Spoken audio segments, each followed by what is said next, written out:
Edi Rama, kryeministri i vendit, I cili siç e theksuam më parë ka qenë absolut edhe jo tolerant kundrejt oficerëve të vjetër të partisë, njerëz me cilët ka qenë 8 vite në pushtet, ka nejtë edhe 8 vite në opozit, pra rreth 16 vite, njerëz cilët I ka lëshuar, ndërsa kur vjen puna tek zëvendës kryeministria Balluku, shohim se ai është I gatshëm të hap luftë me gjithë botën. Arsyet janë dy, ose ai mendon realisht se Belinda Balluku është e pafajshme si një ëngjëll dhe gjithçka është një keq kuptim, ose ai është I shantazhuar realisht edhe I kapur edhe ka frikën se mund të implikohet më tej në aferat e Belinda Ballukut dhe nëse e lëshon atë ajo mundet që të flasë edhe ta marrë me vete edhe qeverinë edhe kryeministrin Rama. Megjithatë këto shtyrja, fitimi I kohës, domethënë janë gjëra që në fund ditës nuk sjellin dobi, nuk e parandalojnë. Ata edhe mundën mos me dorëzu Belinda Balluku. Ne kemi president tjerë që kemi Olta Gjaçkën,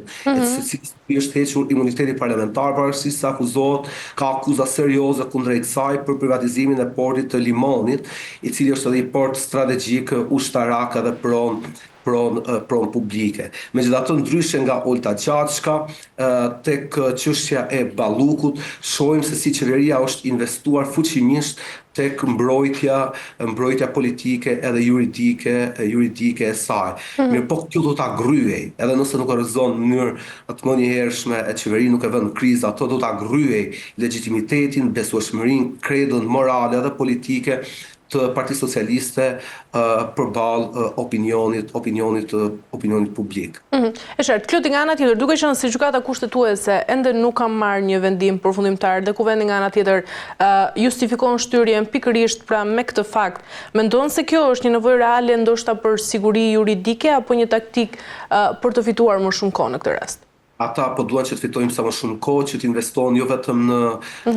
marrëdhëniet e brendshme, jo vetëm që të gjejnë mekanizmat edhe të blejnë drejtësinë ose ta zbusin goditjen e drejtësisë së brendshme, po të gjejnë edhe mbështetje në rrafshin gjeopolitik. Nëse kemi pa kryeministri Rama është I gatshëm të bëjë gjithçka të lobojë, të shpenzojë $10 miliona që të gjejë lidhjen e duhur me Amerikën, që spaku mos ta vër në shënjestër atë. Por megjithatë janë 8 akuza të rënda korruptive të provuara nga 16.000 faqe, I dosje e cila ka 16.000 faqe dokumentim mbi aferat e Belinda Ballukut, ata edhe munden domethënë për me e shty, por spaku gjithashtu mundet me ngrit akuza të reja edhe akuza të reja. Ama sa I përket gjykatës kushtetuese, e cila është në të vërtetë gardiane e kushtetutës edhe e Republikës. Në çdo vend botës është një institucion super serioz edhe që është garant për mbrojtjen e demokracisë dhe drejtave themelore të njeriut dhe të interesit publik. Domethënë në Shqipëri nuk është e tillë. Ne tok fjalëshi gjykatë kushtetuese na duket diçka shumë e madhe edhe shumë serioze. Kur thjesht mjafton për t'i lexuar ndarazi gjykatë dhe kushtetutë për ta kuptuar realisht se çfarë roli dhe çfarë funksioni ka ajo, qoftë sistemi gjyqësor, qoftë kushtetuta në Shqipëri janë përpuzur, janë arnuar, janë keq përdorur në mënyrë të vazhdueshme. Dhe unë nuk mendoj se gjykata kushtetuese është një institucion I pavarur, përkundrazi mendoj se është një institucion në shërbim të kryeministrit edhe të agjendave të tjera. Kjo është fatkeqësi, sepse nëse bie dhe një mekanizëm kaq I madh, domethënë e cila garanton kufijnë, normat, funksionimin e demokracisë parlamentare të Republikës, atëherë vetë demokracia dhe Republika parlamentare janë në një rrezik të madh. Mendoj se Belinda Balluku është ajo kleçka, domethënë ku do të ngecet qoftë Edi Rama, ajo gozhda ku do të ngecet sharra e tyre qoftë Edi Rama, qoftë e pushtetit edhe domethënë e keq funksionimit të pushtetit. E qartë, Klodi, cili mendon se është skenari më I rrezikshëm sa I përket zonjës Balluku? Skenari më I rrezikshëm është që ajo të mbet aty t'ja hedh pagur, të vazhdojë të jetë zonë ministre dhe ministri I infrastrukturës, vazhdojë të vjedhur jam shumë i sigurt që edhe në këtë moment që po flasim ajo po frymos në një tender abuziv tek zyra e saj, vazhdoi të mbetet i personazh okult, ajo është i personazh i cila nuk ka karrierë politike dhe partijake. Ne asnjëri nga ne nuk e njeh se çfarë pune, çfarë profesioni, çfarë detyre kishte zonja Balluku para se të shfaqej nga hiçi dhe të bëjë numri 2 i pushtetit, njeriu i cili ka më shumë të pushtetin parti, ka më shumë të pushtetin politik, ka dhe më shumë të pushtetin në ekonomi. Pra shteti shqiptar edhe ka arrit një pikë, domethënë ku i personazh pothuajse okult, i panjohur, pa një karrierë të qartë politike, të ketë numrin 2 të saj, i personazhi i cili ka dalë, është shfaq totalisht nga hiçi. Ky është skenari më skandaloz, është normalizimi i kultit të pandushkueshmërisë, është normalizimi i idesë korrupsionit, është normalizimi i idesë se disa njerëz janë të paprekshëm nga sistemi i drejtësisë, pavarësisht çfarë bëjnë ata. Edhe kjo do ishte i goditje shumë e madhe dhe i normalizim mendoj i mëtejshëm i autokracisë e cila do ta degeneronte Shqipërinë, qoftë në aspektin politik, qoftë në aspektin social, institucional, kulturor, ekonomik. Po në anën tjetër mendoj, unë kam besim paktën relativ tek institucionet e drejtësisë, 8 akuzat mund të bëhen edhe 12 akuza dhe 15 akuza, nga akuza e parë tek akuza e 8 kjo ka ndodhur brenda i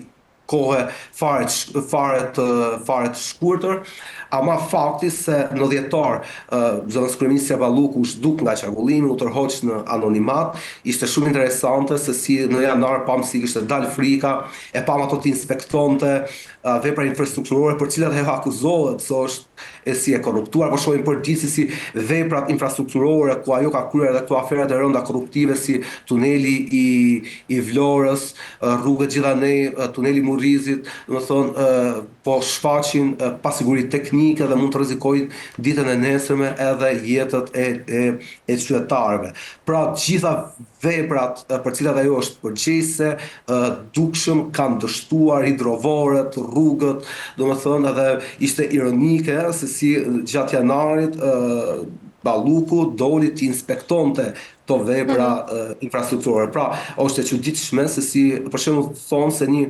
keqbërës ose një kriminal nuk kthehet kurrë në skenën e krimit. Ama e pam zonin Balluku të kthehej në skenën e krimit, e qeshur sikur domethënë asgjë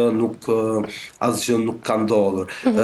Amnistimi politik, juridik i saj do ishte i fatkeqësi, jo vetëm për tashmen, por edhe për të ardhmen e Shqipërisë, edhe do të mendoj do ta çimentonte autokracinë dhe kleptokracinë në vendin tonë. E qartë, kjo nga ana tjetër, duke pasur parasysh se kryeministri e ka çuar çështjen në gjykatën kushtetuese me argumentin e shkeljes së kompetencave të ekzekutivit, mendon se jemi përballë një përplasje tashmë të hapur mes pushtetesh që rrezikon të dobësojë ndoshta edhe reformën drejtësi? Reformën drejtësi do të adoptonte vetëm Edi Rama, domethënë duke bërë këto akrobacirat juridike, duke përdorur gjuhë, po ta shohim nga dita në ditë, nga java në javë, nga muaj në muaj, Edi Rama po përdori gjuhë kërcënuese kundrejt gjyqtarëve, e fillon me pagat e tyre, se si pagat e tyre janë super të larta dhe këtë thotë njëri i cili sot mund të jetë pronari të qindra miliona dollarëve, i cili ka bërë shpenzime kolosale, 3.5 milion euro, 4 milion euro për i kopës që lulishte pas kryeministrisë dhe ka gjuar 10 miliona euro për vepra artistike ose instalacione artistike, cilat në funditës nuk kanë as dobi jo për ne si qytetarë të Republikës, po as për artin në vetvete. E vazhdoi duke thënë se ky është një grusht shteti, por në fakt ai që po bën grusht shteti, ai që po bën puç juridik dhe institucional është vetë kryeministri Rama, i cili deri në ditën e fundit, deri në orën e fundit, nëse do të vijë radha atij për tu arrestuar, unë mendoj se ai do të përdor edhe do ta çojë vendin edhe drejt përplasjes institucionale, kuptimin drejt PGH-s dhe policisë shtetit, drejt institucioneve tjera të drejtësisë edhe SPAK-ut si institucion i pavarur. Pra ai është i gatshëm na fusë një luftë civile institucionale edhe politike edhe diskursive, vetëm që të shpëtojë lëkurën në fund ditës. Ai është i gatshëm bëj gjithçka, ai është i gatshëm po të shohim se si po e negocion ishullin Zvarnecit dhe Sazanit, cilët janë ishullizat